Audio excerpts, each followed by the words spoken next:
All right, today we are diving deep into a massive, high-stakes battle that is seriously shaking up the real estate world. We're talking about a feud between giants, and it's got everything: controversial surveys, lawsuits, and a huge disagreement over the very future of how we buy and sell homes. So it all kicks off with this really provocative question. Just imagine for a second. You're an agent, your company's about to go through a massive merger, and then suddenly, the biggest name in the industry, Zillow, goes public with a survey suggesting half your colleagues are thinking about quitting. That's exactly what happened, and believe me, it was the spark that lit the fuse. So yeah, the first domino to fall was the survey from Zillow.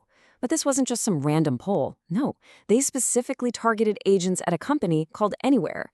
And the timing? It was right in the middle of Anywhere's huge merger with Compass, one of Zillow's biggest rivals.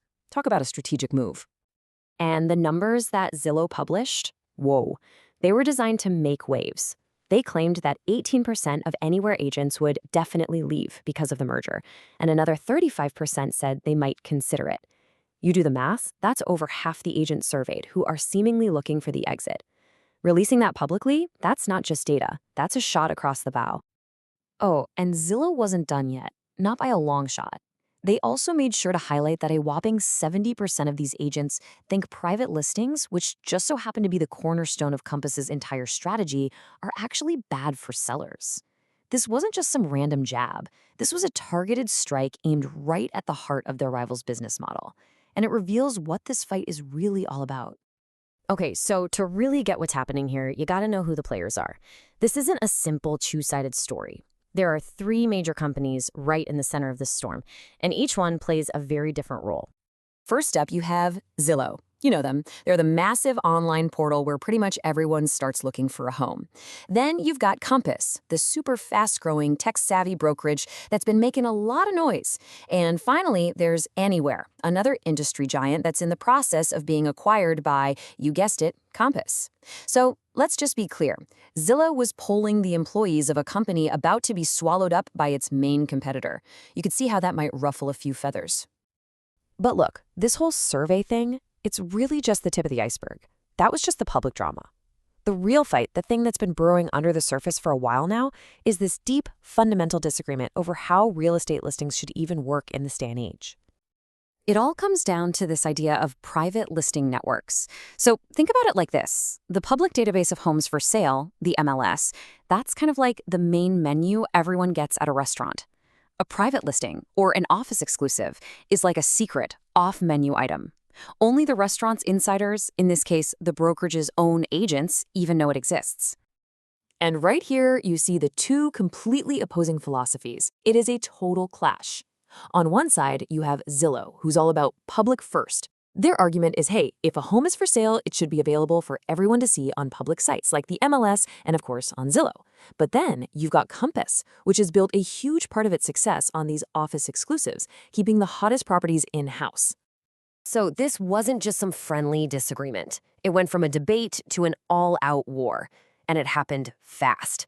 Early in the year, Compass really doubled down on its private listings. By June, Zillow hit back, creating brand new rules to block any listings that weren't also on the public MLS. And then, just a few days later, Compass fired back with a massive lawsuit to stop Zillow in its tracks. And when Compass filed that lawsuit, they did not mince words. Their CEO, Robert Refkin, flat out accused Zillow of abusing its monopoly power.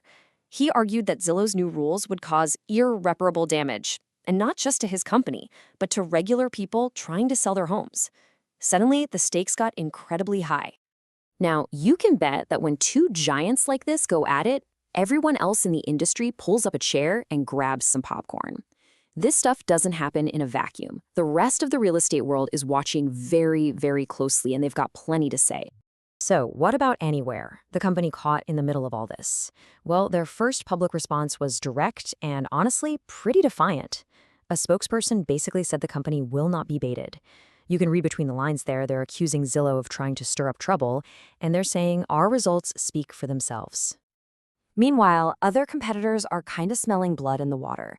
You've got CEOs at other big brokerages like Real Brokerage and eXp Realty who are publicly saying all this disruption creates an opportunity. They're looking at all these agents at Anywhere who might be feeling a little shaky about the merger and the drama, and they're thinking, maybe we can pick some of them up. So after that first short statement, Anywhere came back swinging, and they brought their own data to the fight. It's a classic battle of the stats, right? They completely rejected Zillow's narrative, claiming their agent retention is near all-time highs and that they're crushing the market. They threw out specific numbers about their momentum and insisted their agents were actually full of positivity. It all depends on whose numbers you believe. Okay, so you might be thinking, this is all interesting corporate drama, but why should I care? Well, here's the thing. This isn't just about billionaires and their companies. The outcome of this fight could have very real, tangible consequences for anyone who works in real estate or, frankly, anyone who ever plans to buy or sell a home. At the end of the day, this is so much bigger than just a business squabble. This is a fundamental battle over information, over access. Is the future of real estate going to be open and transparent, where every potential buyer can see every single listing?